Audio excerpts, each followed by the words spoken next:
AccentBeats 93 Sports back with another one. I wanted to look into a certain aspect of the Vasyl Lomachenko versus Guillermo Rigondeaux fight.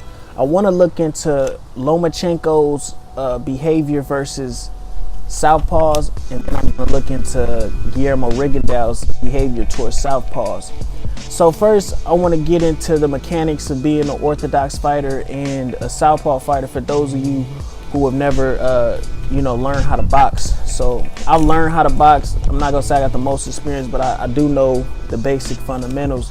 So basically, when you're an orthodox fighter, okay, you got your left leg out, so it's gonna feel more comfortable for you to move to your left, okay, as opposed to moving to your right. That's why you hear when you're learning how to box, the coach is gonna have to tell you to move to your right to get out of the way of a orthodox fighter's right hand, because instinctively you're gonna do what feels the most natural to you. So you're gonna move to your left, and that's gonna guide you right into your orthodox fighter's right hand. But Lomachenko doesn't have that problem because he's a southpaw. He's used to fighting orthodox fighters. So when he does that hop into his right, that's natural for him because he's a southpaw fighter. He fights with his right leg leading, and it's gonna obviously feel more comfortable to move to his right. So it feels more comfortable for him to do all that sidestep into his right. So he can't do that against a southpaw fighter in Guillermo Rigondeaux, because he's gonna be going towards Guillermo Rigondeaux's power hand. So if he's going as a southpaw fighter, he got his right lead leg out. Him moving to his left is gonna feel more uncomfortable, basically. So I looked at the Gary Russell Jr. fight, and you didn't see him doing all that hopping and stuff. He basically, in my opinion, he outworked Gary Russell Jr. and he basically bullied him. Now he could do that to Guillermo Rigondeaux, but I feel like Rigondeaux's more he's more like slick. When I saw Gary Russell Jr. fighting him, Gary Russell seemed like a guy who's just made, like, basically his offense is his defense. I didn't see a lot of head movement. I didn't see any tricky footwork. He was just plodding forward and trying to let off combos. And when Vasyl Lomachenko would let off his combos, he would basically let him get off his shit, and then he would get off whatever he wants to get off. And you can't fight a guy like Vasyl Lomachenko like that. So I'm hoping that Guillermo Rigondeaux isn't planning to sit back and try to counterpunch. He's gonna have to throw punches with Vasyl Lomachenko at times, and that's gonna be the difference maker in the fight.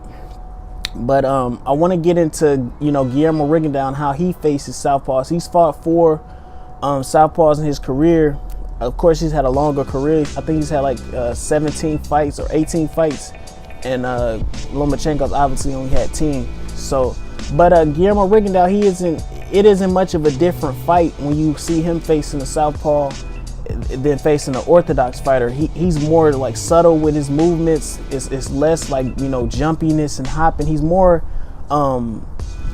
what's the word I'm looking for? He's basically more cautious. He's not as reckless as Lomachenko, and he looks more comfortable moving to his left than Lomachenko. Lomachenko, even when he was facing Gary Russell Jr., he wasn't doing all the hopping and stuff and sidestepping that he does to orthodox fighters, but he was still moving like instinctively to his right. I guess he wasn't really worried about anything Gary Russell had coming back at him, because he was still moving towards his right. I didn't really see him moving away from Gary Russell's power hand the whole night.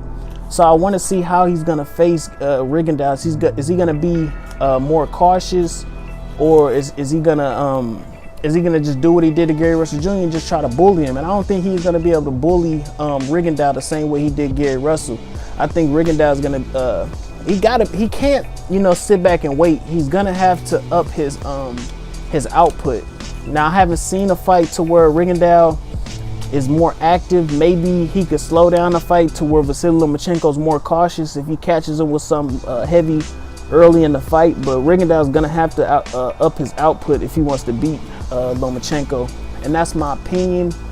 Again, Lomachenko, he has exploited orthodox fighters for most of his career. His main thing that I feel like is his bread and butter is his footwork. His footwork is what makes him look like a special fighter. You know, when I watch Vasyl Lomachenko, I've seen guys with fast hands. I've seen guys be able to get away from punches.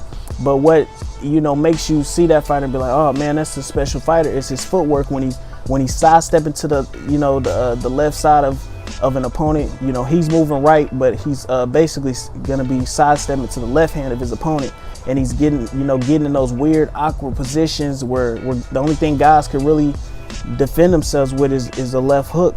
And I don't really think Lomachenko's faced a guy with a good left hook, because orthodox fighter versus Lomachenko, they bread and butter is gonna be that left hook, because Lomachenko's always jumping to that weak side or that lead side.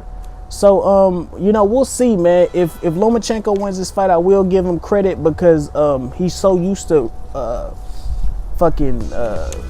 taking advantage of these orthodox fighters. But you know, that's my thoughts, man. Do y'all think Lomachenko is a guy that doesn't like southpaws? I mean, he's only fought one, but again, it's only, you know, he's only fought 10 fights, so we can't really say he prefers any, you know, sort of fighter. I'm sure he would prefer an orthodox fighter with him being southpaw to take that advantage. But man, that's my thoughts, man. Make sure y'all like, comment, subscribe, and hit that bell icon to be notified all my latest content drops. And I'm out.